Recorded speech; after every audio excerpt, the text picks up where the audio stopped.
Last night, my phone buzzed with a text from my parents. "Pack your things. We sold the house for your brother's company. You need to leave tonight." I thought it was a cruel joke, but when I pulled into the driveway, my belongings were already boxed on the curb. If you've ever had your own family betray you in the name of money, drop a comment, hit like, and trust me, you'll want to hear how I turned the tables on them before the night was over. My name is Rachel Monroe, and at 29, I thought I'd seen enough corporate backstabbing at Horizon Lending Group in Cleveland to prepare me for any betrayal. I was wrong. Nothing in those glass towers could have prepared me for what my own family would do to me. It was 11:45 p.m. when that text came through. I'd been working late again, reviewing loan applications in my cramped but cozy apartment technically my ex-boyfriend Derek's apartment until 2 months ago when we called it quits. Moving back to my parents' house in Shaker Heights was supposed to be temporary, just 6 months to save for a down payment on my own place. I'd already squirreled away $15,000. Almost there. The text glowed on my phone screen like some sick joke. I read it 3 times before the words actually registered. "Pack your things. We sold the house for your brother's company. You need to leave tonight." No explanation, no apology, just cold, brutal efficiency. My hands shook as I called Mom. Straight to voicemail. Dad's phone rang once before he declined the call. Even Ethan, my golden boy brother, wouldn't pick up. The 40-minute drive home felt like hours, my mind racing through every possible explanation. Maybe they meant they were planning to sell. Maybe this was about something else entirely. Maybe I was having a nightmare. But when I turned onto Fairmont Boulevard, reality hit me like a physical blow. There, illuminated by the harsh porch lights, sat my entire life in cardboard boxes and garbage bags. My clothes, my books, my laptop bag. Everything I'd left in my childhood bedroom was now sitting on the wet grass like trash waiting for Monday's pickup. I parked crooked and stumbled out, my heels sinking into the lawn. The November cold bit through my blazer, but I barely felt it. The humiliation burned hotter. The front door opened before I could knock. Mom stood there in her silk robe, her face carefully composed. That same expression she wore when firing the housekeeper or declining a charity invitation. Behind her, Dad hovered with his arms crossed, still wearing his golf polo from what was probably an afternoon at the country club. "Rachel," Mom said, like I was an unwelcome salesperson. "We tried to make this easier. You weren't supposed to come back tonight." "Easier." My voice cracked. "You threw my things on the lawn." "Don't be dramatic," Dad interjected. "Everything's properly packed. We even used the good boxes from the garage." I pushed past them into my house, the house I'd grown up in, the house where my height marks still decorated the kitchen door frame. Everything looked normal except for the manila folder on the entry table with "sold" stamped across it in red ink. You actually sold the house. I grabbed the folder, scanning the documents. The closing date was in 3 days. 3 days. How is this even possible? These things take months. "Cash offer." Ethan's voice came from the living room. He lounged on the leather sofa, beer in hand, looking like he'd won the lottery. My investors needed collateral for the next funding round. Mom and Dad came through, as always. "Your investors?" I laughed, but it sounded hysterical even to my ears. "You mean the same investors who pulled out of your food delivery app? Or was it the cryptocurrency for pets that failed?" "This is different." Ethan stood up, his 6-foot frame trying to intimidate me like when we were kids. "This is revolutionary. Sustainable packaging that dissolves in water but stays strong during shipping. We're going to change e-commerce forever." "With our house?" I turned to my parents. "You sold our family home for another one of his schemes." Mom's jaw tightened. "It's not a scheme. Ethan needs this opportunity. He's 27. Rachel, he needs to establish himself." "And what about me? Where am I supposed to go?" "You have a good job," Dad said simply. "You have savings. You'll figure it out. You always do." Those last 3 words hit me like a slap. You always do. The family motto when it came to me. Rachel will figure it out. Rachel doesn't need help. Rachel can handle it herself. I live here, I said quietly. I pay you rent. I buy groceries. I've been helping with Mom's medical bills. Nobody asked you to do that, Mom cut in sharply. We never asked for your help. The silence that followed was deafening. In that moment, standing in the foyer with my entire life packed in boxes outside, I finally understood. This wasn't just about the house. This was about 29 years of being the reliable one, the responsible one, the one who never needed anything until they decided I was too comfortable, too present, too much of a reminder that Ethan, despite all their investments, had never matched my success. Get out, I said, surprising myself with how steady my voice sounded. All of you, get out of my way. I walked back outside and began loading boxes into my car, each step measured and deliberate. I wouldn't cry. Not here. Not where they could see. But as I picked up the box labeled childhood photos and felt it soggy from the wet grass, something inside me shifted. This wasn't just pain anymore. It was something colder, sharper, more focused. They wanted me gone. Fine. But they'd just made the biggest mistake of their lives, and they didn't even know it yet. The favoritism started early. I was 7 when I first noticed it, though looking back, the signs were always there. Ethan got the bigger bedroom with the window seat. Ethan's drawings covered the refrigerator while mine ended up in a drawer. Ethan's soccer games were mandatory family events. My piano recitals were, if we can make it. But that Christmas of 1998 was when I truly understood my place in the Monroe family hierarchy. I'd asked for a bike, the purple Schwinn I'd circled 3 times in the Toys R Us catalog. Christmas morning, Ethan unwrapped a brand new gaming system not even on his list while I got practical gifts, school supplies, clothes for the winter, a savings bond for college. The bike, Mom explained, was too expensive this year. Ethan's PlayStation had cost 3 times as much. By high school, the pattern was carved in stone. Ethan barely maintained a C average, but every failed test was met with hired tutors. Every suspension explained away as boys being boys. When he crashed Dad's BMW junior year drunk, though the police report mysteriously omitted that detail, they bought him his own car so he wouldn't need to borrow theirs. Meanwhile, I was valedictorian, full scholarship to Ohio State. I worked 3 jobs to cover what the scholarship didn't, studying until 3 a.m. in the library, surviving on ramen and Spite. My graduation day. They arrived late because Ethan's girlfriend had drama that morning. They sat in the back row, left during the reception because Ethan had concert tickets. You're so independent, Rachel, Mom would say, like it was a compliment. You don't need us hovering. What she meant was, you don't need us at all.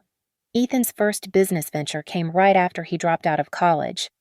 A food truck that would serve gourmet cereal. Yes, cereal. At night.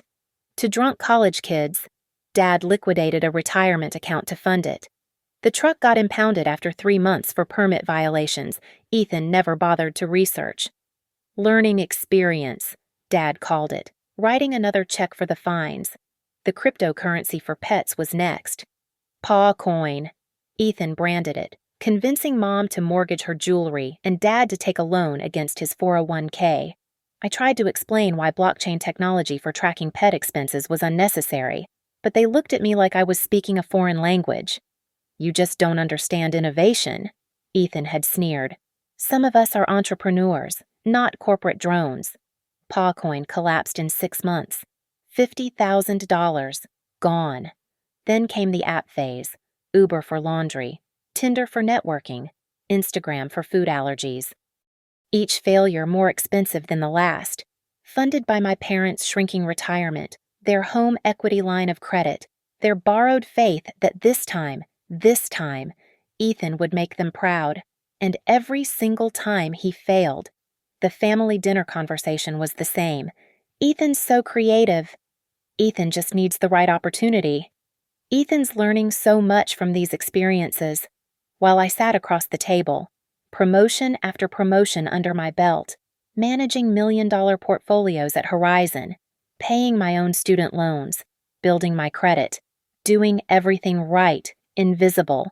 The last family gathering before the house incident was Thanksgiving, just 2 weeks ago. I'd brought a homemade pie, helped Mom cook for 6 hours, set the table with the good china. Ethan showed up 2 hours late, empty-handed except for his latest girlfriend, Brittany Bethany, someone young and blonde who spent dinner taking selfies with the turkey. During dessert, Ethan announced his new venture, revolutionary sustainable packaging. He needed just one more investment, one final push. "This is the one," he promised, his eyes bright with that manic energy I'd learned to recognize. "I can feel it." Dad's hand was already reaching for his checkbook when I finally snapped. "How much have you given him?" I asked quietly. The table went silent. "That's not your business," Mom said.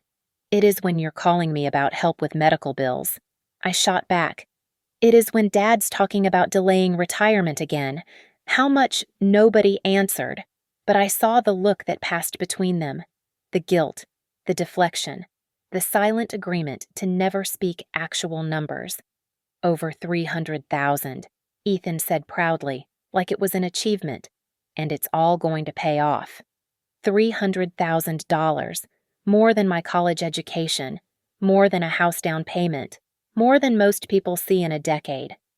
Thrown away on cereal trucks and digital dog wallets and whatever else Ethan's scattered mind landed on. "You're jealous," Mom said simply. "You've always been jealous of your brother." "Jealous?" I stood up, my hands shaking. "I'm jealous that he gets unlimited chances while I get nothing, that he can fail upward while I have to be perfect, that you sold your retirement for his fantasies but wouldn't co-sign my car loan." "You didn't need us to co-sign," Dad said, missing the point entirely. "You had good credit." "Because I had to." I was shouting now. "Because I knew you never would." "Stop being dramatic," Mom said, her favorite phrase for me. "We love you both equally." Ethan smirked from across the table, knowing, like I knew, that equal love in the Monroe house had never existed. There was Ethan's love, unconditional, unlimited, unearned. And there was mine, transactional, conditional, never quite enough. I left before dessert that night. Now, sitting in my best friend's apartment with my life in boxes, I understood that Thanksgiving was just the preview.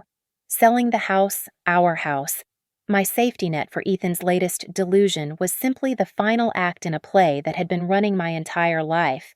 But every show needs an ending, and I was about to write one they'd never forget. My best friend Sarah's apartment in Lakewood was a shoebox compared to my parents' house, but she'd cleared out her home office without hesitation. "Stay as long as you need," she'd said, helping me drag boxes up 3 flights of stairs at 1 in the morning. But lying on her pull-out couch, staring at the water stain on the ceiling, I couldn't shake the feeling that something was off about the house sale. 3 days. That's what kept nagging at me. Real estate transactions don't happen in 3 days, especially not in Shaker Heights. Even cash offers need inspections, paperwork, title searches, unless... I sat up, grabbed my laptop, and started digging. First, the county records website. The house was still listed under my parents' names. No pending sale recorded. I checked the real estate listings, nothing. But then I found it. Buried in the legal notices section of the Cleveland Plain Dealer website, a notice of mortgage default from 6 months ago. 6 months ago. When I'd moved back in, my stomach turned as the pieces clicked together. They hadn't sold the house. They were losing it. And somehow, Ethan's investors were involved in whatever desperate deal they'd made to try to save it. The next morning, I called in sick to work first time in 3 years and drove to the Cuyahoga County Courthouse. Public records are beautiful things when you know where to look. What I found made my blood run cold. 3 mortgages on the house, 2 home equity lines of credit, both maxed out.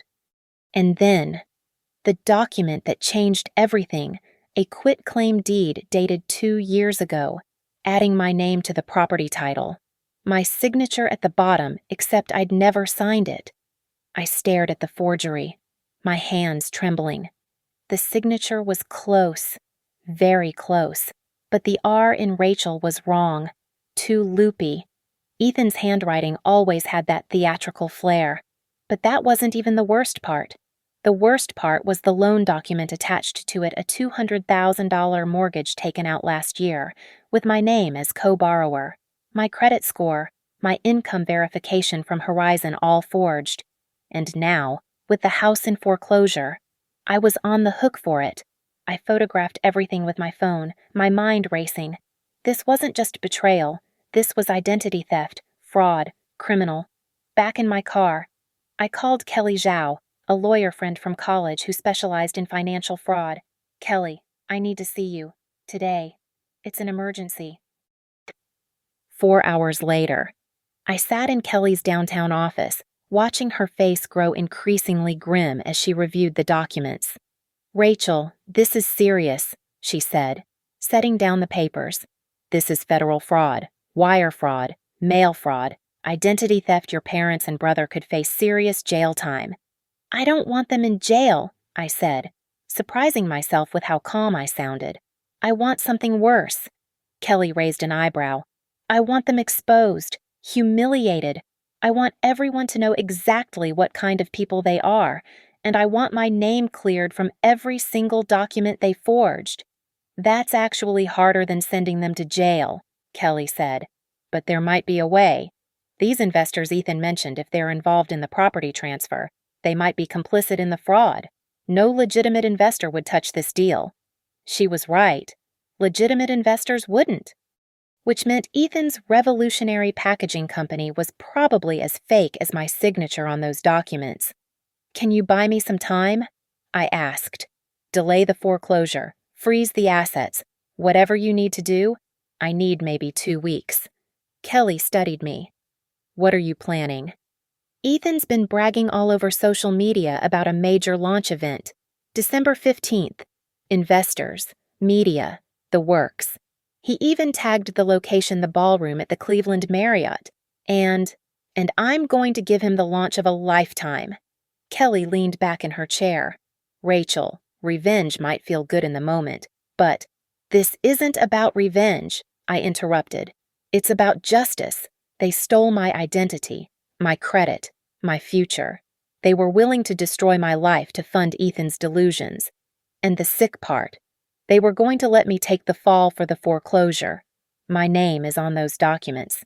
When the banks came calling, guess who they'd come for? Not the golden child. Me. Kelly was quiet for a moment, then pulled out a legal pad. Okay, here's what we're going to do. First, we file a police report for identity theft. That starts the paper trail. Then, we petition for an emergency injunction to stop any property transfer. That gives us 2 weeks, maybe 3. And then we gather every piece of evidence we can find, every forged document, every fraudulent loan application, every false financial statement. We build a case so airtight that when you drop it at that launch event, there's no wiggling out of it. I felt something I hadn't felt in days. Hope. Not the warm, fuzzy kind. This was sharper, colder. This was the hope of someone who'd been pushed off a cliff and discovered they could fly. There's one more thing, I said, pulling out my phone. I've been getting these texts from unknown numbers. Job offers, apartment listings, even a car dealership confirming a test drive I never scheduled. Kelly looked at the messages. They're trying to establish a pattern. Make it look like you were planning to leave anyway. Like the house sale was mutual and you were already making arrangements. The calculated cruelty of it took my breath away. They weren't just stealing from me. They were rewriting history, erasing me from the family narrative completely. The responsible daughter who never needed anything, who would figure it out, who would disappear quietly into the night. Well, I said, standing up, they're about to learn that I didn't inherit just their eyes or their stubborn streak. I got something else from the Monroe family. What's that? The ability to play the long game, except unlike them, I play to win. As I left Kelly's office, my phone buzzed. A text from Mom. Stopped by the house to get your mail. Already forwarded it to you. Hope you're settling in well somewhere. Somewhere. Like I was already a stranger, a distant relative they might send a Christmas card to. Maybe. I typed back, thanks. See you at Ethan's launch. Wouldn't miss it for the world. Then I deleted the message without sending. Let them think I'd disappeared. Let them celebrate their freedom from responsible, boring Rachel. They'd see me again soon enough. The investigation started with Ethan's Instagram. My brother had never met a moment he didn't feel compelled to document. There he was, leaning against a new Tesla Model S. Caption, sustainable packaging, sustainable ride, big things coming, jock eco-entrepreneur, to disrupt the industry. The car dealership tag gave away the location. The temporary plates told me he'd bought it within the last week, right after they'd kicked me out. Kelly had given me access to a financial investigator, Marcus, who specialized in corporate fraud. Follow the money, he'd said simply. It always tells the truth. So I followed it. First, I created a fake LinkedIn profile as a potential investor interested in sustainable packaging. Ethan accepted my connection request within minutes. His ego wouldn't let him ignore anyone with venture capital associate in their title. His posts were a goldmine of delusion and deception. Secured $500K in seed funding. Revolutionary polymer technology that will change everything. Major retailers already expressing interest. But the company registration told a different story. EcoWave Solutions LLC had been incorporated just 2 months ago. The address, my parents' house. The initial capital, $50,000, the exact amount of my mother's recent life insurance policy loan. I dug deeper. The revolutionary polymer technology Ethan kept bragging about, I found the exact same product already being sold by a Chinese manufacturer on Alibaba for $0.30 per unit. Ethan was buying it, repackaging it, and claiming he'd invented it. But the real discovery came when I accessed the business bank account statements legally, since my forged signature made me a co-founder of the company. Marcus helped me navigate the corporate structure, and what we found was breathtaking in its audacity. The $200,000 from the fraudulent mortgage. Only $20,000 went to actual business expenses. The rest had been coded as consulting fees and development costs. But the receipts told the truth. Luxury apartment rental, the Tesla down payment, trips to Vegas, Miami, even a Rolex for investor meetings. Your brother's running a classic Ponzi scheme, Marcus explained, highlighting the fund transfers. He's using new investor money to pay off old investors, creating an illusion of profitability. Who are these investors? I asked, scanning the names. That's where it gets interesting. Marcus pulled up a spreadsheet. Half of them are your parents' friends from the country club. The other half, they don't exist.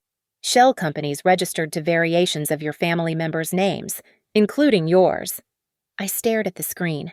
Monroe Investment Group. R. Monroe Holdings. E&R Ventures, all fake companies with my name attached, all used to launder money through the business.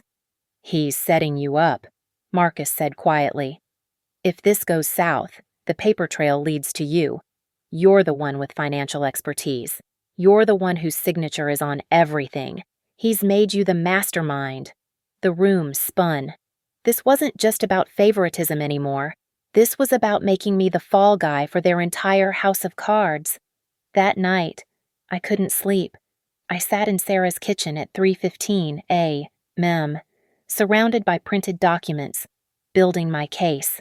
Every forged signature, every fraudulent transfer, every fake investor, I documented it all. But I needed more. I needed proof that my parents knew exactly what they were doing. The opportunity came through their own carelessness. Mom had forgotten to remove me from the family phone plan, probably because I'd been paying for it. I could see their text messages through the online account portal. Dad to Ethan. The bank called about Rachel's signature. Tell them she's traveling for work. Mom to Dad. Should we be worried about Rachel finding out? Dad to Mom. She's too proud to check. Always has been. Ethan to both. Stop worrying. Rachel's too much of a goody two-shoes to do anything even if she found out. Worst case, She cries to her therapist. I screenshot everything, my hands steady despite the rage burning in my chest. They knew. They all knew. And they thought I was too weak, too proper, too good to fight back. Kelly called the next morning with more news. I found the real investors for Ethan's launch event. Marcus was right. Half are your parents' country club friends, but the other half, they're connected to a man named Vincent Torres. Who's Vincent Torres? Someone you don't want to owe money to. He's been investigated for money laundering, though nothing's stuck. If your brother's taken money from him, then the launch event isn't just about showing off. I finished. It's about proving to dangerous people that their investment is legitimate. Rachel, this is getting dangerous. Maybe we should just go to the FBI now. No, I said firmly. If we do that, Ethan walks away as the victim of his investors. Mom and Dad claim ignorance, and I'm still stuck with my name on everything. I need them to confess publicly, irrefutably, in front of everyone who matters to them. I spent the next 3 days building my presentation. Every document, every photo, every piece of evidence organized into a devastating timeline. But I needed one more thing: access to the actual launch event. That problem solved itself when I checked the EcoWave Solutions website. There, at the bottom of the About Us page, was my name and photo lifted from my LinkedIn listed as co-founder and chief financial officer. I laughed. Actually laughed, for the first time since this nightmare began. They'd been so thorough in setting me up as the financial mastermind that they'd accidentally given me the perfect excuse to walk through the front door. I ordered business cards that afternoon. Rachel Monroe, CFO, EcoWave Solutions. If they wanted me to be part of this company so badly, then I'd show up and play my part. The launch was in 5 days. 5 days to finish preparing the truth bomb that would destroy the elaborate fiction they'd built on my stolen identity.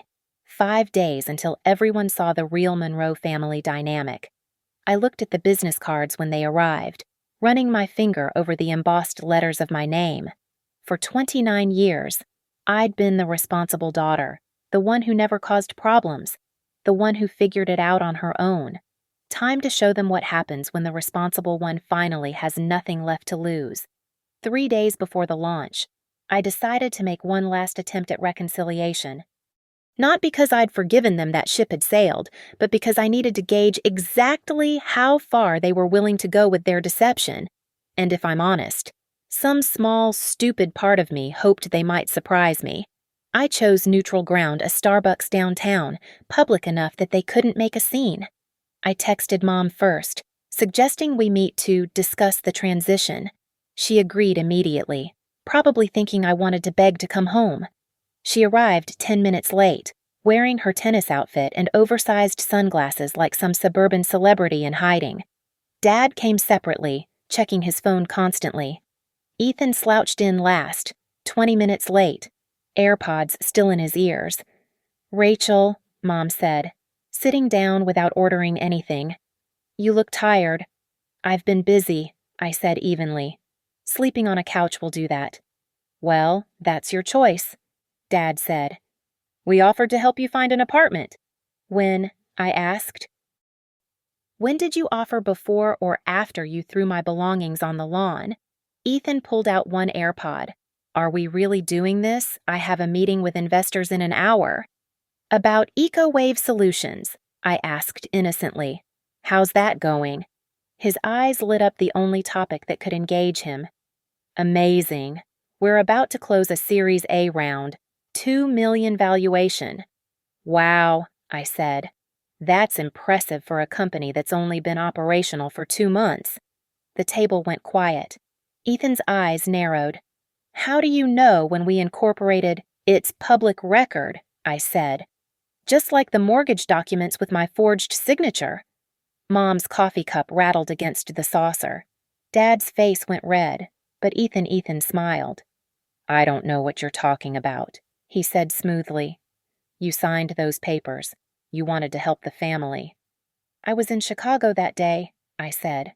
At a conference. I have receipts, hotel records, photo evidence of me presenting to 200 people at the exact time I supposedly signed those documents. You must be misremembering, Mom said, but her voice wavered. Am I also misremembering being listed as CFO of EcoWave? Because that's news to me. Although I have to say, the LinkedIn profile you created in my name is quite impressive. Apparently, I've been working on sustainable packaging for years. Who knew? Dad slammed his hand on the table. What do you want? Rachel, I want you to admit what you did, remove my name from everything, come clean to the investors. Ethan laughed. Actually laughed. You think we're idiots. Everything was done legally. You can't prove you didn't sign those papers. You can't prove you weren't involved. Hell, you lived in the house rent-free for months that could be considered payment for your participation. Rent-free. I pulled out my phone, showing bank transfers. I paid you $800 a month. There's no lease agreement, Mom said quietly. No proof that wasn't for something else. The calculated nature of it all hit me. They'd planned this. Every detail, every angle, every way to ensure I couldn't fight back. You're really going to do this, I said, looking at each of them. You're really going to destroy my credit, my reputation, my entire future, just to fund Ethan's fantasy. Stop being so dramatic, Mom said, her favorite dismissal. Once the company succeeds, we'll pay everything back. Your credit will recover. And if it fails, it won't fail, Ethan said with that delusional confidence I'd grown to hate. I've got Vincent Torres and his group backing me. Do you know who he is? He doesn't back losers. Vincent Torres, I repeated, the man under federal investigation for money laundering. Ethan's face paled. How do you? Because unlike you, I do research. You've taken money from criminals, Ethan, and you've put my name on it. You don't know what you're talking about, Dad said, but his hands were shaking.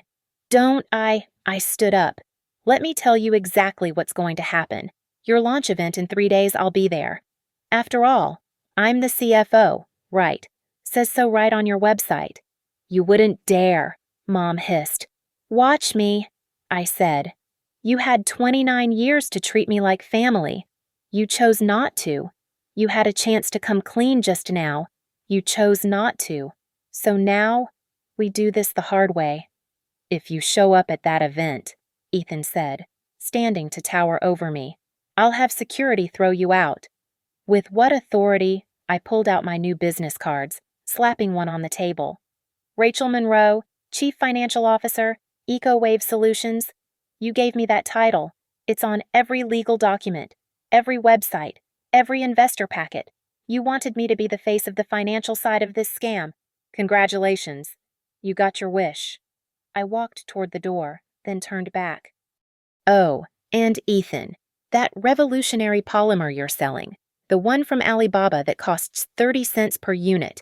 The manufacturer is going to be very interested to know you're claiming to have invented their patented product. The color drained from his face. You're bluffing. December 15th, I said. 7 p.m., the Marriott Ballroom. Wear something nice. It's going to be a memorable evening. Outside, my hands finally started shaking. The adrenaline crash hit hard, and I had to sit in my car for 10 minutes before I could drive. They'd chosen their side, definitively and cruelly. The family I'd spent my whole life trying to earn love from had just shown me, clearly and finally, that their love had always been conditional, and the condition was that I stay quiet, stay small, and take the fall. My phone buzzed. A text from an unknown number. This is Vincent Torres. I understand you're the CFO of EcoWave. We should talk about our investment. Then another, I don't like surprises. Ms. Monroe, I hope there won't be any at the launch. My blood went cold. Ethan had given my number to a dangerous man, added me to his web of lies so thoroughly that now I had actual criminals expecting me to play along. I forwarded the messages to Kelly and Marcus immediately. This wasn't just about family betrayal anymore. This was about survival. But if my family thought I'd run scared, they'd forgotten who they raised. The girl who'd worked 3 jobs through college, who'd clawed her way up in a male-dominated industry, who'd survived every slight, every dismissal, every "Rachel will figure it out" moment they'd thrown at me. December 15th wasn't just going to be Ethan's launch event, it was going to be the Monroe family finale, and I was going to make sure everyone in Cleveland's business community had a front row seat to the truth. The 3 days before the launch were a masterclass in preparation. Kelly had filed the legal paperwork to protect me from immediate financial fallout, while Marcus continued tracking the money trail, but I had my own preparations to make. First, I needed allies inside the event. I reached out to Jennifer Martinez, a reporter from the Cleveland Business Journal who'd been investigating Vincent Torres for months. "I might have a story for you," I told her over encrypted messaging. December 15th, the Marriott, bring a photographer.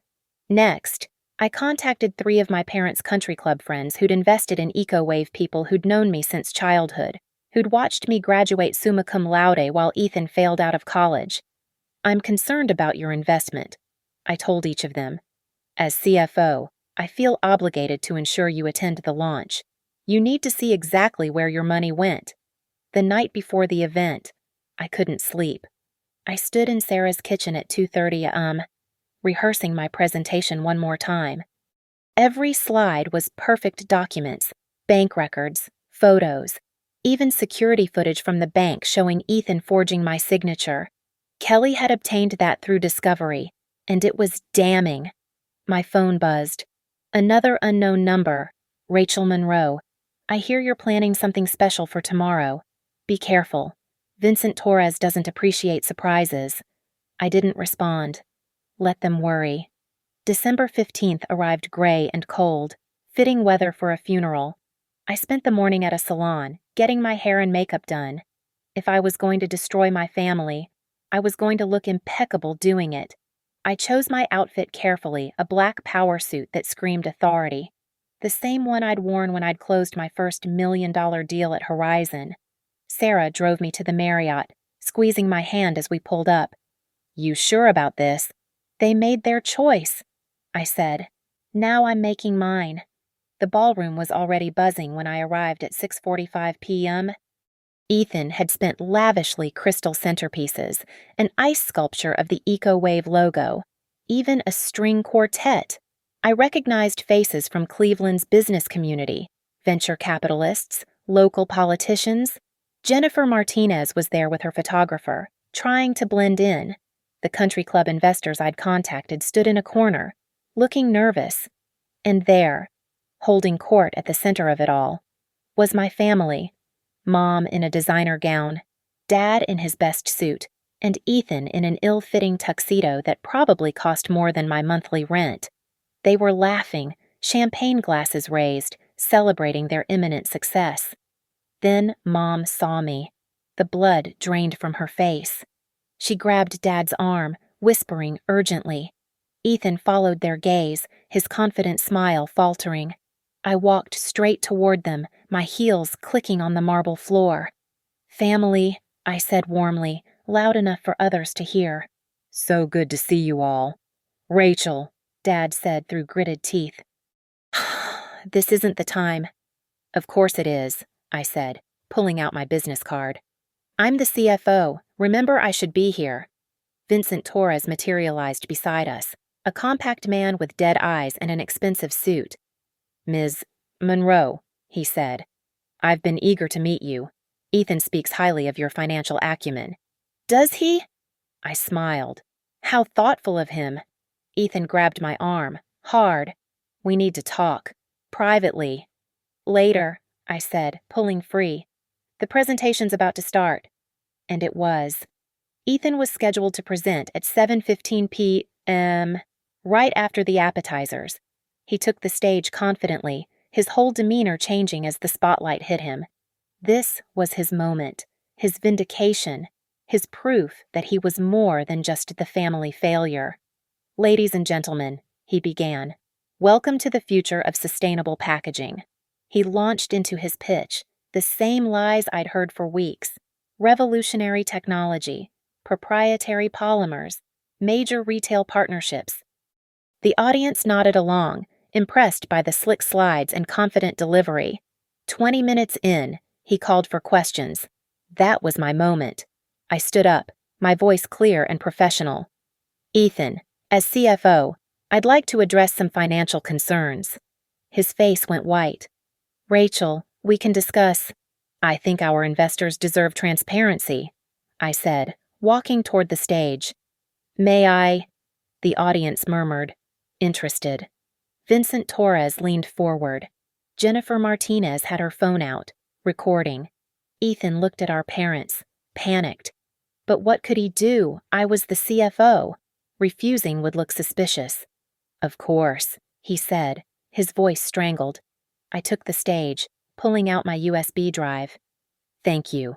Before we continue with the exciting possibilities, I believe our investors should understand exactly where their money has gone. I plugged in the drive, and my first slide appeared on the massive screen, Ethan's forged signature next to mine, blown up for everyone to see. Let's start with the foundation of our funding, I said calmly. Identity theft. The room gasped. Mom stood up, but Dad pulled her back down. This is my signature. I pointed to the forgery, except I didn't sign it. I was in Chicago that day, as these records show. Next slide, hotel receipts, conference photos, timestamps. This fraudulent signature was used to secure a $200,000 mortgage on my parents' home, with me as the co-borrower without my knowledge or consent. Vincent Torres was standing now, his face dark. I clicked to the next slide, bank records. Of that $200,000, only $20,000 went to legitimate business expenses. The rest, let me show you. Click. Photos of Ethan's Tesla. Click. His luxury apartment. Click. Receipts from Vegas, Miami, the Rolex store. But that's not even the most interesting part, I continued, my voice steady despite my racing heart. The revolutionary polymer technology that EcoWave claims to have developed. Click. Screenshots from Alibaba, showing the exact same product for 30 cents per unit. It's a lie. The product already exists. EcoWave is simply buying it, repackaging it, and marking it up 500%. The room erupted. Investors were shouting, standing, pushing toward the stage. Ethan tried to grab the microphone, but I stepped back. There's more, I said, projecting over the chaos. Shell companies, money laundering, a Ponzi scheme where new investor money pays off old investors. Click, click, click. Each slide another nail in the coffin. My family, I said, and my voice finally cracked. Decided to make me the scapegoat for all of this. My name is on every document, every fraudulent loan, every fake company. They were prepared to let me take the fall when this house of cards collapsed. I looked directly at my parents, both frozen in their seats. But I'm not the Monroe who's going to prison.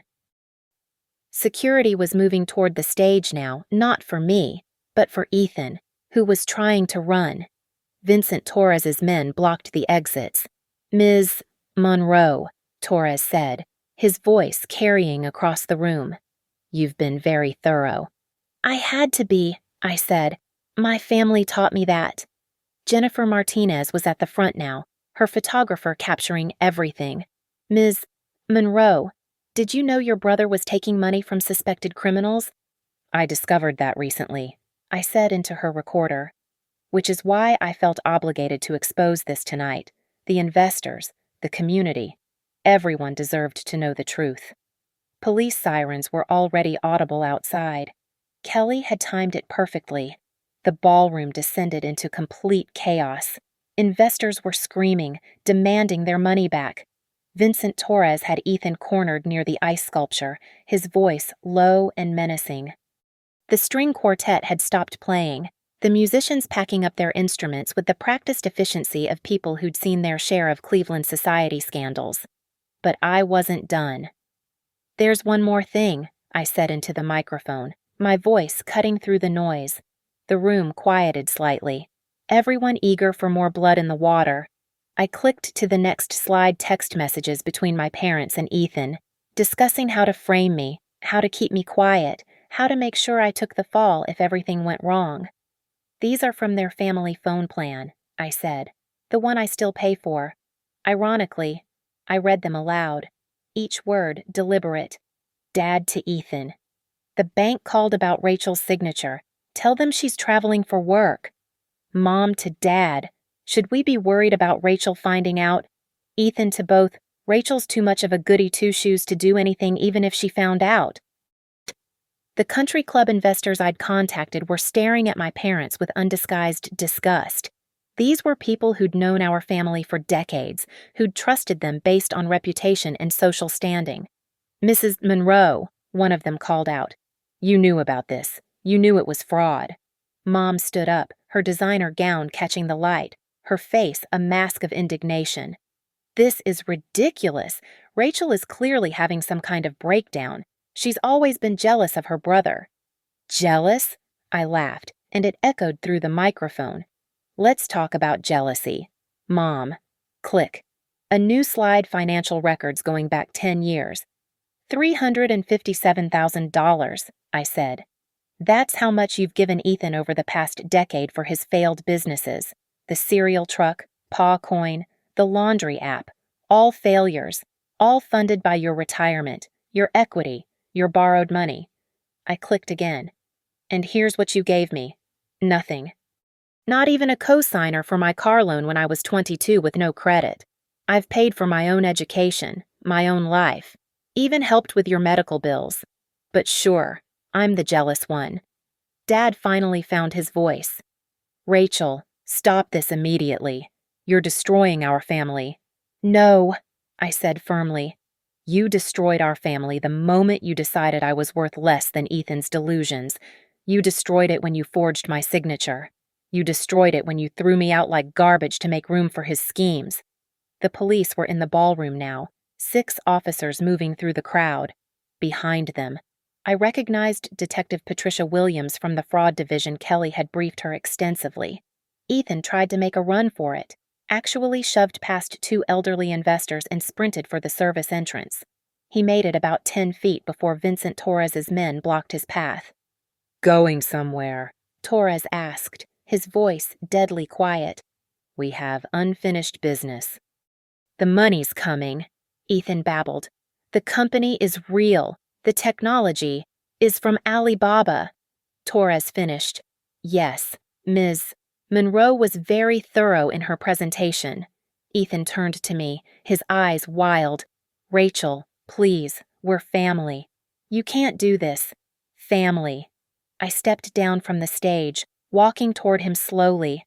Family doesn't forge signatures. Family doesn't commit identity theft. Family doesn't throw you out in the middle of the night after stealing your future. It was Mom and Dad's idea, he shouted, and the room went silent.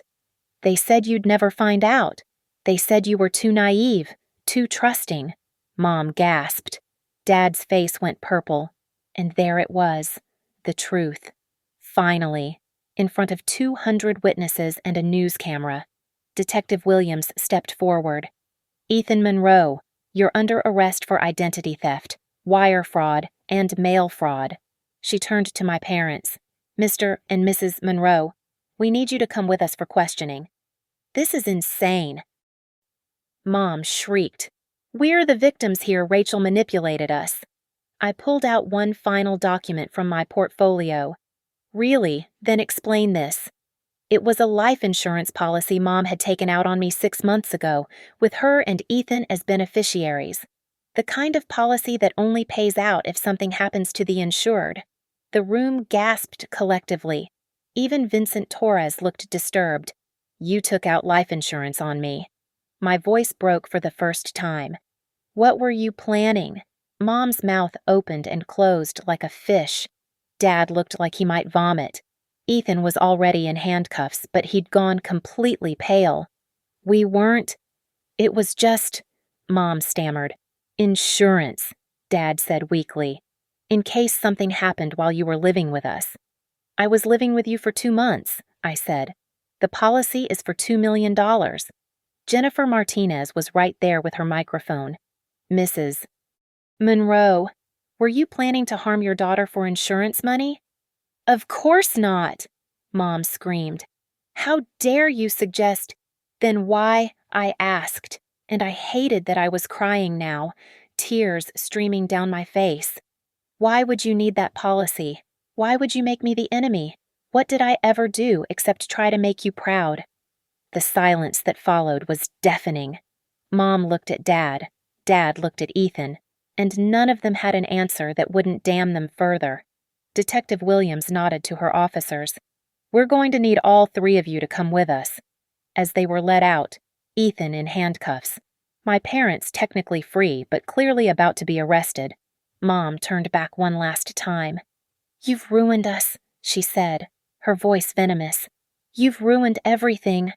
No, I said, wiping my tears.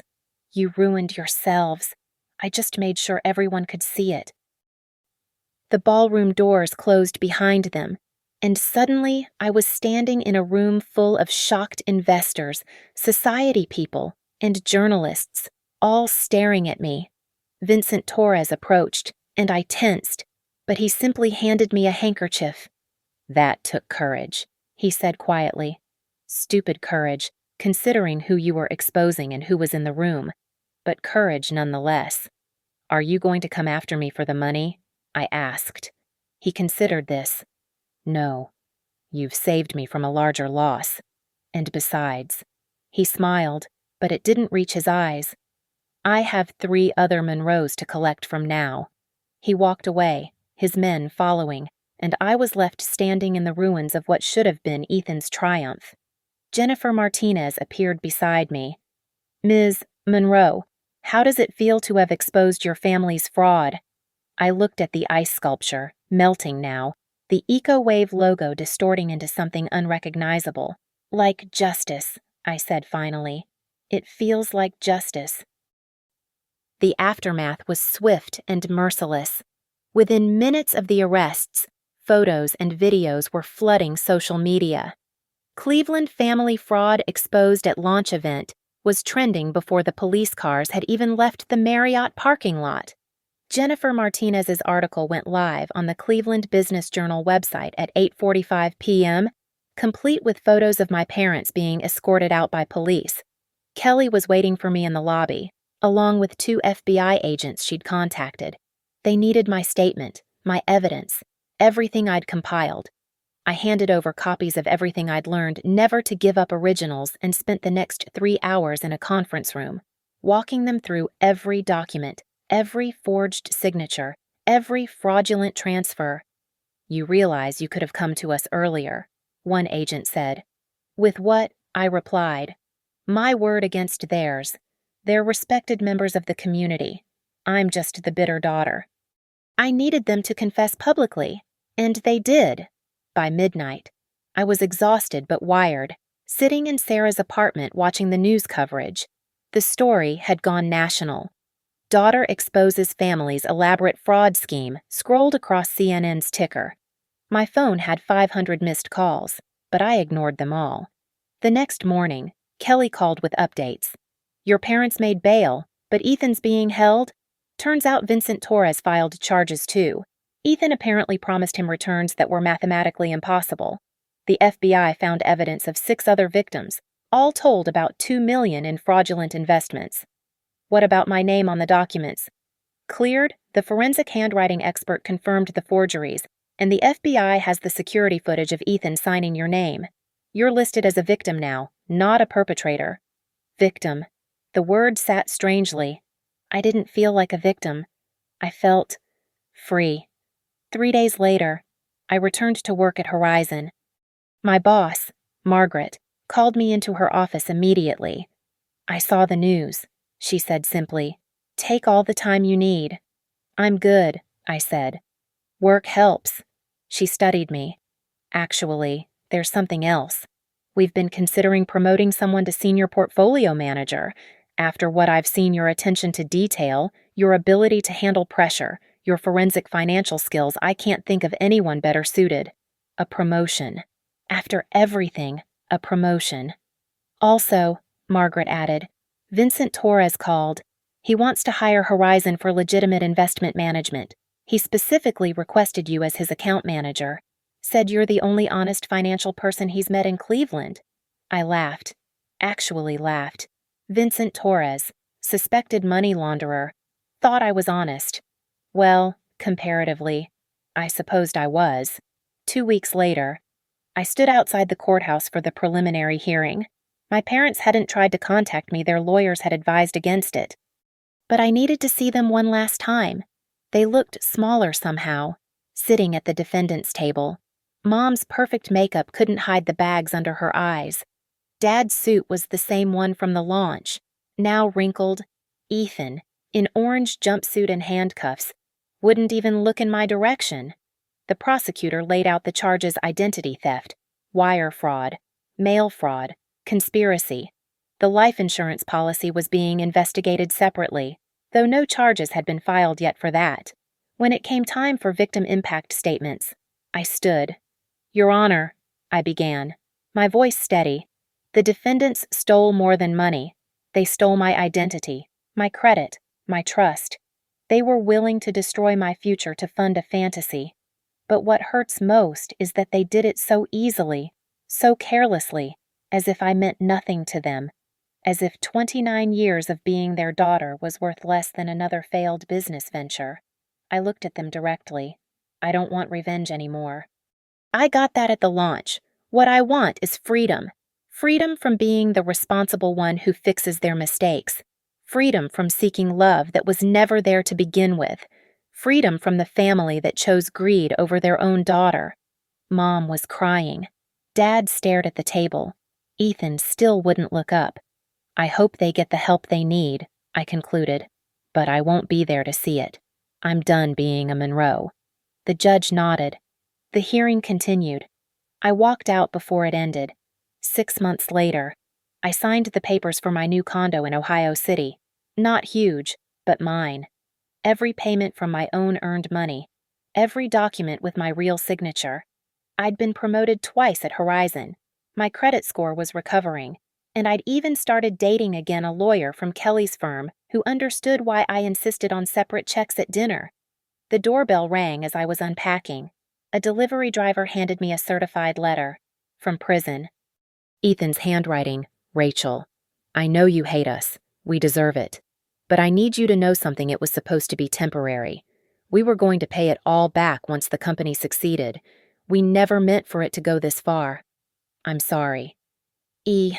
I read it twice, then dropped it in my new shredder.